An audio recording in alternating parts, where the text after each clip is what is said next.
ang lakas ng panalangin ni Lola Maria. Mga ka-wisdom, sa bawat yugto ng ating buhay, may mga bagay na unti-unting nagbabago.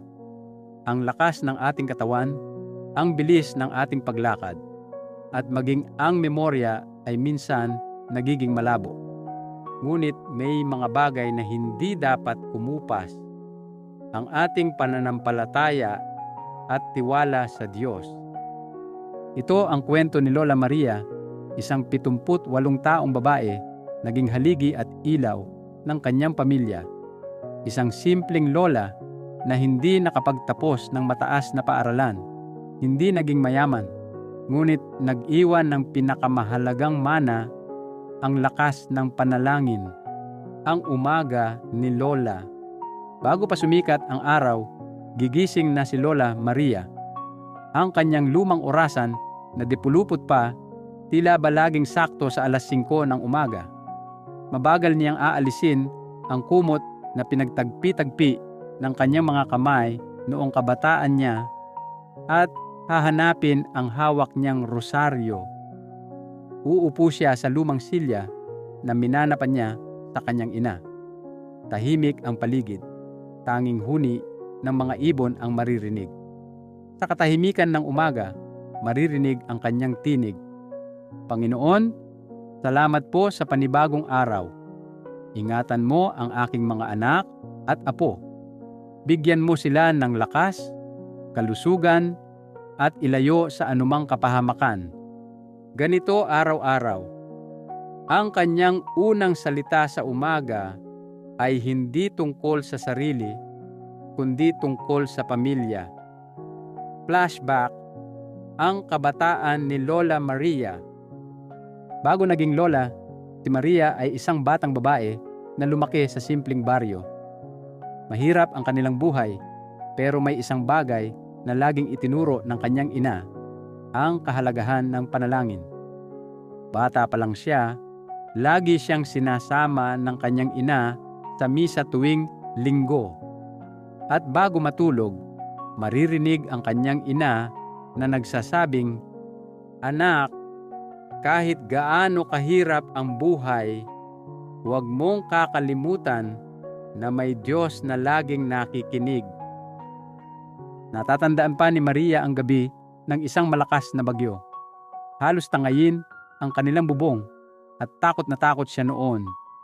Pero ang ginawa ng kanyang ina ay hindi sumigaw o umiyak. Sa halip, kinuha ang rosaryo at nagdasal kasama siya. Mula noon, tumatak na sa kanyang puso. Kapag may bagyo man ng buhay, ang unang dapat gawin ay manalangin. Pagsubok ng buhay. Ngunit hindi naging madali ang kanyang pagtanda. Noong siya'y nasa edad 50, bigla niyang nawala ang kanyang asawa dahil sa sakit. Madaling araw noon, habang hawak-hawak ang malamig na kamay ng kanyang asawa, pabulong siyang nagdasal, "Panginoon, kung ito na ang oras niya, tanggapin mo siya at bigyan mo ako ng lakas para kayanin." At iyon ang pinakamabigat na gabi sa kanyang buhay. Gabi-gabi siyang umiiyak, pagkatapos noon, madalas sa harap ng maliit na altar, "Panginoon, hindi ko po alam kung paano ko kakayanin. Pero naniniwala ako, hindi mo ako iiwan." At totoo nga, hindi siya iniwan ng Diyos. Sa kabila ng lungkot, natutunan niyang magtiwala. Araw-araw, ang panalangin ang naging lakas niya para ipagpatuloy ang buhay at palakihin ang kanyang mga anak. Pamilya at panalangin. Lumipas ang mga taon, lumaki ang kanyang mga anak at nagkaroon na rin siya ng mga apo. At dahil nakikita nila si Lola Maria na laging nagdadasal, unti-unti rin nilang natutunan ang halaga nito. Kapag may problema, isang anak na nawalan ng trabaho o isang apo na bumagsak sa pagsusulit, hindi sermon ang sagot ni Lola Maria, Sa halip, tatawagin niya sila, "Halika, anak, idasal natin."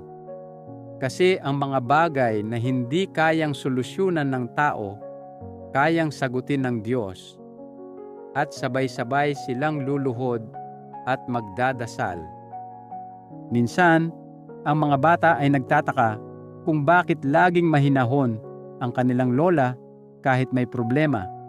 Pero para kay Lola Maria, ang dasal ang kanyang sandata at kalasag, ang himala ng panalangin.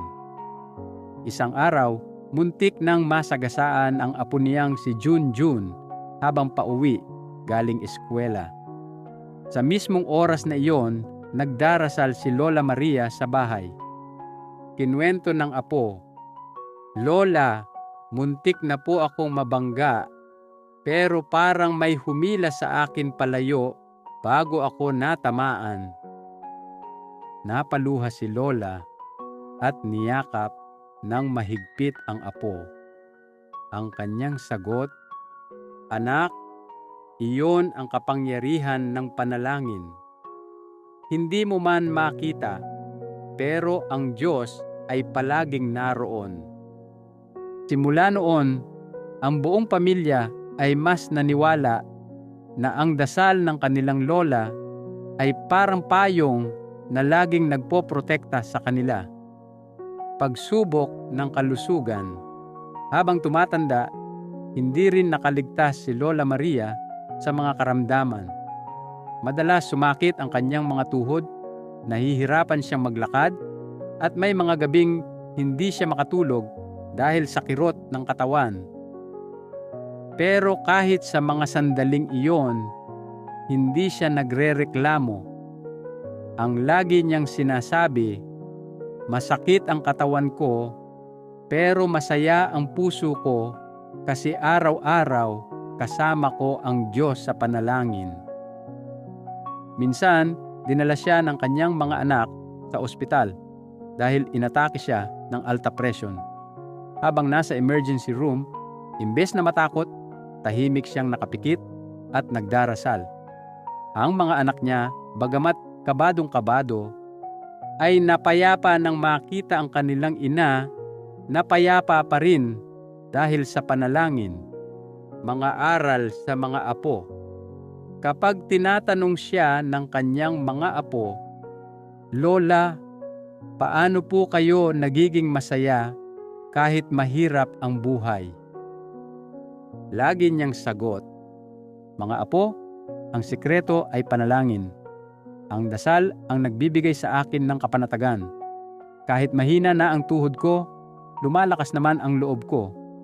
Kahit masakit ang katawan ko, nakakatulog pa rin ako ng payapa dahil alam kong kinabukasan, gigisingin pa rin ako ng Diyos." Pamana ni Lola. Ngayon, kahit halos 80 anyos na si Lola Maria, siya pa rin ang haligi ng kanilang pamilya. Hindi man siya mayaman sa pera, ngunit siya'y mayaman sa pananampalataya. Sa tuwing nakikita siya ng kanyang mga anak at apo na nakaluhod at nakayuko sa panalangin, nararamdaman nila ang kakaibang kapayapaan.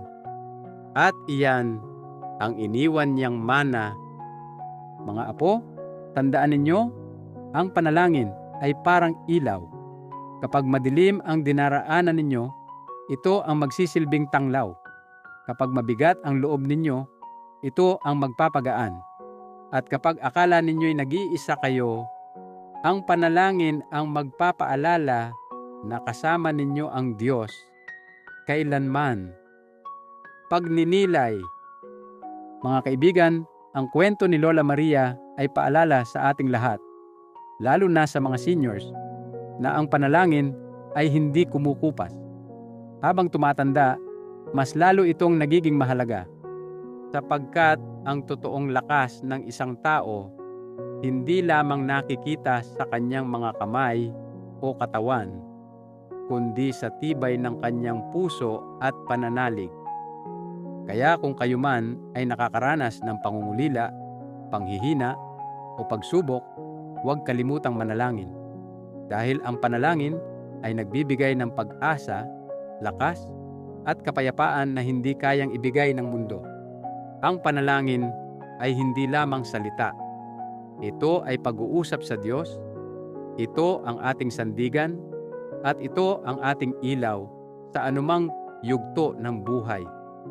Kung nagustuhan ninyo ang kwento ni Lola Maria, huwag kalimutang i-like, i-share, at mag-subscribe sa ating channel Wisdom ni Lolo at Lola.